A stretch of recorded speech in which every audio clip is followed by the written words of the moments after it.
இன்றைக்கி வந்து மகிழ்ச்சியாக இருக்க வேண்டிய நாள். நம்ம எல்லோரும் உடலை வருத்தி கொண்டு போகிறோம். ஆமாவா? அதாவது உடலுக்கு வந்து பொழுதன்னைக்கும் செரிமான வேலைகளே கொடுத்துக்கிட்டு இருந்தோம்னா அது மற்ற வேலைகளே பார்க்காது. அதுக்கு தான் உண்ணா நோன்பு. ஒரே வரியில் சொல்கிறதுன்னா, அரை வயிறு சோறு கால் வயிறு நீர் அவனிலே நோய் இல்லை பாரு. அதுதான் பழமொழி. நம்ம கழுத்து வரைக்கும் சாப்பிட்றோம். ஒருத்தர் செரிமான கோளாறுன்னு ரொம்ப சாப்பிட்டுட்டோம்ப்பா, அது ஒரு மாதிரியாக இருக்குது உடம்புல, செரிமானம் ஆகலைன்னாரான். பக்கத்து வீட்டு பாட்டி சொன்னிச்சான், கொஞ்சோண்டு ஒரு வெத்தலையில் 2 சீரகமும் ஒரு உப்பு கல்லையும் வச்சு மென்று முழுங்குப்பா, செரிமானம் ஆகிடுன்னு. அடப்போ பாட்டியா, அதுக்கு இடம் வந்துச்சுன்னா தான் இன்னும் 2 லட்டு தின்னு இருப்பேனேன்னாரான். அது மாதிரி தான் நம்ம சாப்பிட்டுக்கிட்டு இருக்கிறோம். அரை வயிறு சோறு கால் வயிறு நீர் அவனியிலே நோய் இல்லை பாரு. அதுதான்.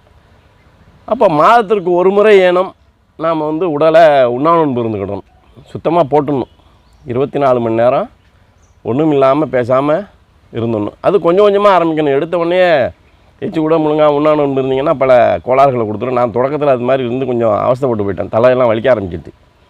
அது முதல்ல தூய்மை பண்ணிக்கணும். உடலை தூய்மை பண்ணிக்கணும். உள்ளே இருக்கிற கழிவுகளை தூய்மை பண்ணிக்கணும். எனிமா எடுத்து இதுக்கு கீழே இருக்கிறத வெளியேற்றணும். வாமன தவிர்த்து எடுத்து மேலே இருக்கிறத வெளியேற்றணும். மூக்கை கழுவிடணும்.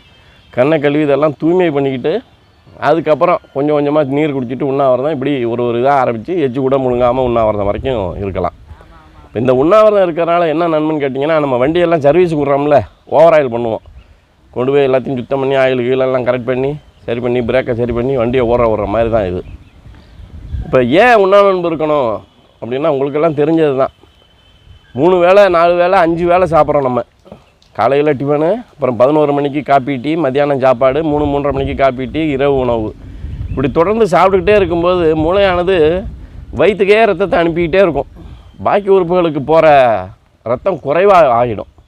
இந்த வேலையை தானே பார்த்துட்டு இருக்கோம். வயிறு என்ன பண்ணுன்னு கேட்டிங்கன்னா, முதல்ல போட்ட சாப்பாடு செரிச்சிட்டு இருக்கும்போது அடுத்த உணவு போட்டிங்கன்னா அடுத்து வர வேலையை பார்க்க ஆரம்பிச்சிடும். அதை நிறுத்தி போடும்.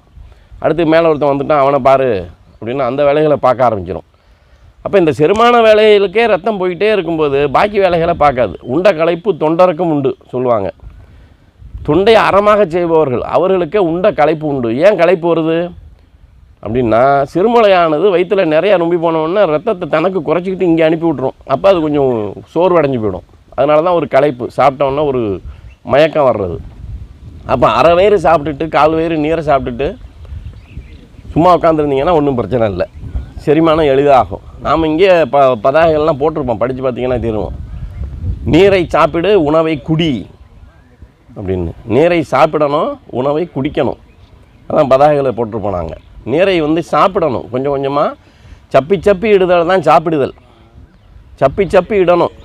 உமிழ்நீரோட கலந்து எதுவும் போணுச்சுன்னா சக்கரை கிடையாது, கொழுப்பு கிடையாது. நம்ம கோழி முழுங்குற மாதிரி, ஆடு சாப்பிட்ற மாதிரி, மான் சாப்பிட்ற மாதிரி டபக்கு டபக்கு டபக்குன்னு சாப்பிட்றோம். அது திரும்ப எடுத்து கொண்டாந்து வசை போட்டு முழுங்குது. நம்ம அது மாதிரி பண்ணுறோமா? அப்படி இல்லை. வேக வேகமாக நம்ம பாட்டில் அதுவும் நல்லா குழைவாக எல்லாம் இருக்கணும். அரிசினாக்கா அதில் சுரசுரப்பு இல்லாமல் வலுவலுன்னு இருக்கணும். மேலே அரிசியில் வந்து அந்த உமிக்கும் அரிசிக்கும் நடுவில் இருக்க ஒரு லேயர்லாம் சத்தே, அதை பூரா எல்லாத்தையும் தீட்டி மாட்டுக்கு போட்டுட்டு அது வண்டி இழுக்குது, நம்ம மண்டி போடுறோம் இல்லைங்களா? அதனால் அந்த சொரசொரப்பாக அரிசி இருந்துச்சுன்னா நம்ம சாப்பிட்றதில்ல. வலுவலுன்னு இருக்கணும், தீட்டி வலுவலுன்னு இருக்கணும் அரிசி. என்ன இருக்குது அதில்? வெண்ணும் இல்லை, வெறும் கார்போஹைட்ரேட் தான். நீங்கள் அப்போ அரிசியை வாயில் போட்டு ஊற வச்சு மென்று உமிழ்நீரோடு கலந்து எதுவும் உள்ளே போனீங்க. உமிழ்நீர் தான் உயிர் நீர். பல பேர் போயில இங்கே அடக்கிக்கிட்டு துப்பிக்கிட்டே இருப்பாங்க, பார்த்துருப்பீங்க. வெகு சீக்கிரத்தில் வாயில் கேன்சர் வந்துடும் அவங்களுக்கு. அதனால் உமிழ்நீர் தான் உயிர் நீர். உமிழ்நீரோட கலந்து மென்று நல்லா அரைச்சி உணவை குடிக்க வேண்டும். உணவை வந்து கூழ்மமாக்கி குடிக்கணும். நீரை என்ன பண்ணணும்? சப்பி சப்பி வாயில் போட்டால் அதையும் உமிழ்நீரோட எதா தண்ணியாக இருந்தாலும் சரி. ஹீலர் பாஸ்கர் தான் சொல்லுவார், நீ பச்சையை வேணாலும் சாப்பிடியா, ஆனால் மென்று முழுங்கு. உண்ணும்போது எதையும் எண்ணாதீர்கள், பசிக்காமல் எதையும் உண்ணாதீர்கள், உண்ணும்போது எதையும் எண்ணாதீர்கள்.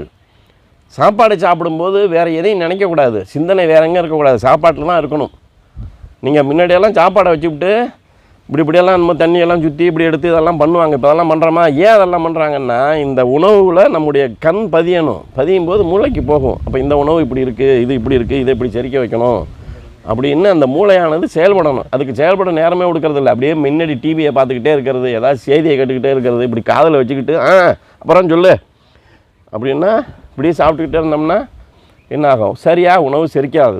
சரியாக உணவு செரிக்காட்டினா என்ன ஆகும்? கழிவுகளின் தேக்கம்தான் நோய். நோய் பல அல்ல, ஒன்று தான். நோய் பலவே கிடையாது, ஒரே நோய் தான். எங்கெங்கே கழிவு தேங்குதோ அதுக்கு தகுந்த மாதிரி நோய், அவ்வளோதான். நுரையீரலில் கழிவு தங்கினா அந்த நோய், வயிற்றில் தங்கினா அந்த நோய், இதயத்தில் தங்கினா அந்த நோய், கண்ணில் தங்கினா அந்த நோய், அவ்வளோதான்.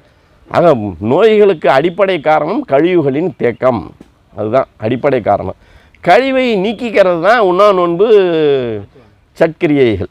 இந்த 6 கிரியைகளை பண்ணி உள்ள இருக்கிற கழிவுகள்லாம் நீக்கி உண்ணா நோன்பு இருந்து ரத்தத்தில் இருக்க கழிவுகள்லாம் மாதத்தில் ஒரு நாளோ அல்லது வாரத்தில் ஒரு நாளோ உங்கள் சௌகரியம். இப்போ ஐயா வந்து எந்த விதமான உடம்பு சரியில்லாட்டினாலும் 3 நாளைக்கு போட்டுருவாங்க.